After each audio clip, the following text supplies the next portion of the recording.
Ben ritrovati cari amici per questo nuovo appuntamento con il meteo. Ci stiamo avvicinando verso questo ponte di Ognissanti, per cui risulta anche interessante capire cosa accadrà dal punto di vista meteorologico, e diciamo che sarà un ponte dal duplice volto, un più tranquillo nella prima parte, un po' più capriccioso nella sua seconda parte. Ma andiamo con ordine.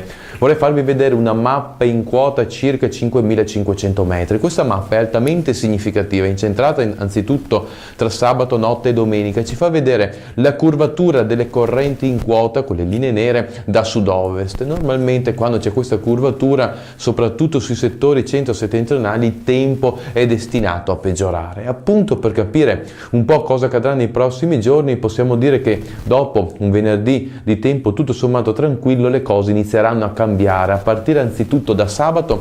Come potete notare che ci sarà un peggioramento del tempo che interesserà soprattutto i monti del nord. Per quanto riguarda il nord-est, possiamo dire, concentrando l'attenzione nella giornata di domenica, ci saranno delle piogge che interesseranno la mattinata. L'ingresso di aria più fredda farà anche scendere un po' la quota neve, e questo si manifesterà soprattutto sulle zone montuose più settentrionali.